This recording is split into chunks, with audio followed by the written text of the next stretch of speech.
Assalamualaikum. Waalaikumsalam. Ngantuk ya? Nah, pagi-pagi kalau sudah ngantuk, silakan.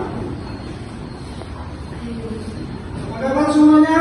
Alhamdulillah, luar biasa. Allahu Akbar. Alhamdulillah, baik. Masuk semua ya? Masuk. Yang mau masuk? Ya. Oh, ada. Baik, saya absen.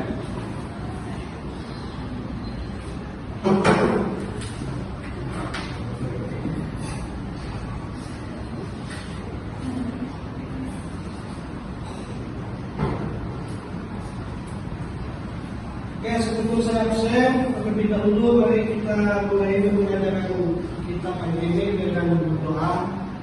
Silakan ketua kelas dipimpin doa. Siap. Berdoa mulai. Bismillahirrahmanirrahim. Rabbi zidni ilman warzuqni fahman. Allahumma nawwir qalbi bi nuri hidayatika kama nawwartal ardha bi nuri syamsika bi rahmatika ya arhamar rahimin. Wa yuta'alu ma li dzalika bimakil Ahbar, oke. Ambil sana ini. Hadap sana. Sakit.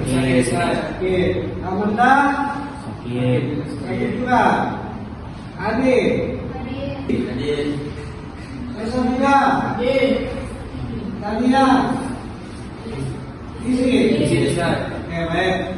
Baik, kita kelas 11 dia. Pernikahan dalam Islam. Tentang haji ya? Bagaimana tentang haji sudah paham? Haji, orang haji itu di mana? Paham. Baik, sekarang ya, sebelum kita mulai ini dibaca yang keras. Syarah. Apa itu pernikahan? Pernikahan adalah Apa yang menawarkan pergaulan antara laki-laki dan perempuan untuk memenuhi hajat kemanusiaan dan membatasi hubungan sesuai syariat. Ayat Quran Surah Al-Rum ayat 21 tentang penciptaan pasangan untuk mengenangan hati. Satu itu pernikahan adalah seorang laki-laki dengan perempuan. Jadi ketika sudah ada hubungan dengan pernikahan, maka laki-laki dan perempuan itu sudah menjadi halal. Untuk apa halal? Dalam memenuhi hajat kemanusiaannya dan juga membatasi hubungan sesuai dengan syariat Islam.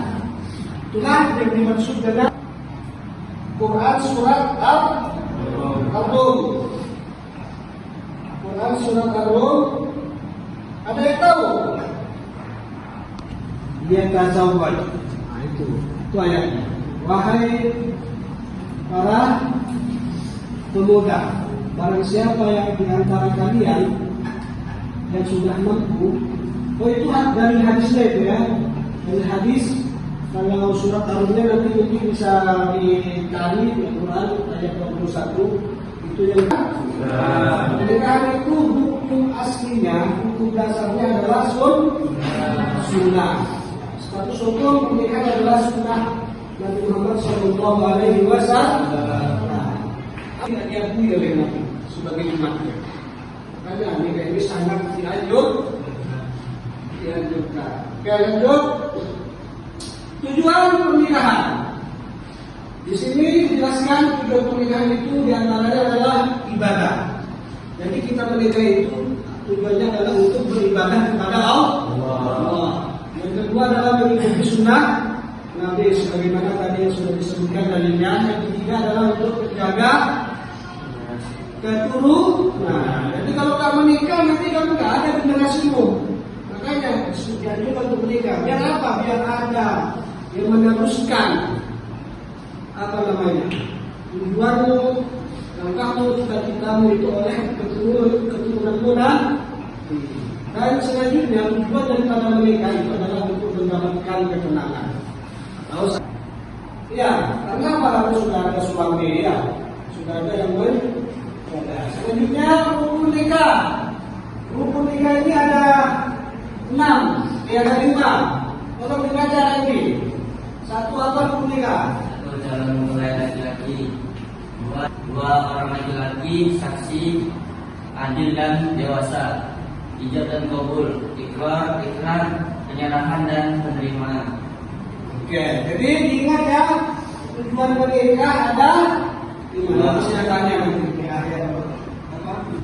Bisa dipaham? Ada berapa rukun nikah? 1. Kalau laki-laki mulai suami 2. Istri atau ya. Makanya ada wali nanti menyerahkan kepada apa namanya pihak mempelai. Kemudian kita lanjut kewajiban mahar atau orang calon suami diberikan kepada istri. Ketika mahar itu sudah diberikan kepada istri, lantas mas kawin itu punya siapa? Jadi punya maka tidak boleh diambil atau dipakai oleh orang tuanya misalkan, apalagi suami tidak boleh, gitu ya. Kemudian dalam masalah mahar itu yang paling utama, mahar itu ada nggak batasannya?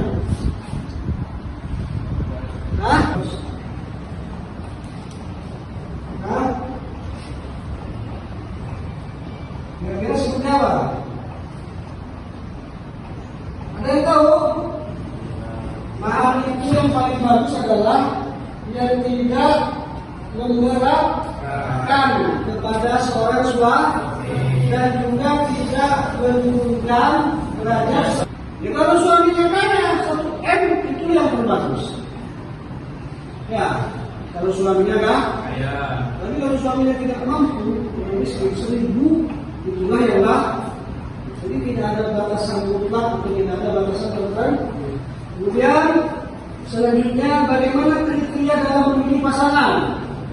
Kriteria dalam memilih pasangan tidak bisa kesan orang berdua pilihlah 4 perkara yang ada di dalam diri seorang perempuan. Sesuai dengan sabda Nabi, ankihu al-mar'ata li arba'in. Nikahilah seorang perempuan itu karena 4 perkara. Apa yang pertama? Li jamaliha, karena kecantikan. Yang kedua, li maliha, karena harta. Yang ketiga, li nasabiha, karena nasab yang kau keturunan. Yang terakhir adalah karena liha, karena agama. Jadi 4 kriteria ini seharusnya bisa didapatkan oleh seorang laki-laki dalam diri seorang perempuan. Pertama, orang laki-laki kalau mau menikah lihat perempuannya, karena apa tadi? Tapi untuk bisa mendapatkan perempuan yang seperti itu sangat susah. Ya, pasti jarang ada mungkin orang. Kalaupun ada paling ada 2 kriteria itu, 2-nya nggak ada. Ya. Tapi umpama ada, saya pun nggak mau kalau ada. Ya, lalu itulah yang diharapkan seorang laki-laki. Itu sudah sesuai dengan sabda Nabi. Kemudian hak dan kewajiban seorang suami lagi memberi nafkah. Selanjutnya apa? Ada yang tahu? Mendidik, kemudian memberikan kasih sayang. Itulah kewajiban seorang suami kepada istri. Sekarang selanjutnya adalah hak dan kewajiban seorang istri. Apa saja di antara kewajiban istri? Taat kepada Allah, 2 patuh kepada suami. Jadi lebih mudah ya, lebih enak kalau perempuan ini. Ya, Kewajiban seorang istri itu cuma dua, taat kepada Allah dan patuh kepada suami. Mencuci, memasak, mengepel itu kewajiban istri apa bukan? Bukan. Jadi nanti kamu ini perempuan yang jadi istri tidak wajib untuk memasak, ngepel, cuci. Gak usah dimasakin suami. Ya. Karena itu bukan tugas seorang istri. Mencuci, mengepel, memasak. Bagaimana kita menjaga keluarga kita menjadi keluarga yang sakinah, mawaddah, warahmah. Dan itu yang diharapkan oleh semua orang, ya. Maka jagalah keluarga kita semua ini untuk bisa mencapai itu semua. Karena itulah tujuannya, untuk bisa mendapatkan sakinah, mawaddah, warahmah. Ingat, rumah tangga yang baik adalah rumah tangga yang fondasinya didasari oleh iman dan atapnya dilandasi oleh doa. Ya, mungkin cukup sampai di sini pelajaran kita kali ini. Terus sebelum kami tutup, ada yang mau bertanya, silakan. Jadi kriteria perempuan kan ada 4 kan? Ya. Di antaranya itu yang mana yang paling harus diutamakan? Iya, baik. Tadi kan kriteria dari menurut pasal itu ada 4. Cantiknya, hartanya, keturunannya, dan agama. Kalau misalkan dari semuanya 4 ini tidak ada, dia nggak cantik, nggak kaya, keturunannya luar biasa. Minimal pilihlah yang beragamanya, yang agamanya sama dengan kita. Pilih agamanya yang Islam. Kenapa? Karena menurut Islam itulah agama yang akan kita bawa sampai nanti dalam akhir. Ya. Jadi nggak usah khawatir walaupun tak kaya, tak cantik, yang penting agamanya. Nikah itu sunnah, tapi apakah sunnah itu bisa menjadi wajib ketika kita selalu merasa takut melakukan perzinahan di luar nikah? Ya, baik. Bagus pertanyaannya, ya. Hukum asal dalam agama kita itu adalah sunnah. Tapi bisa berubah hukum tersebut. Bisa wajib, bisa haram, juga bahkan bisa makruh. Ya. Yang wajib ya itu tadi. Seseorang wajib menikah, laki-laki wajib menikahi seorang perempuan kalau memang yang pertama dia sudah mampu lahir batin, mampu untuk memberikan nafkah lahir batin. Ya, itu syaratnya. Maka dikhawatirkan dia akan melakukan perbuatan zina. Dikhawatirkan dari itu, maka dia wajib menikah. Di samping juga dia sudah mampu juga, ya. Seperti itu ya, kira-kira ya. Bisa dipahami? Bisa. Alhamdulillah. Baik, anak-anak. Mungkin pembelajaran kita sampai di sini. Mari kita tutup pembelajaran kita dengan ucapan Alhamdulillahirabbil alamin. Sekian dari saya. Ucapkan terima kasih. Assalamualaikum warahmatullahi wabarakatuh. Waalaikumsalam warahmatullahi wabarakatuh.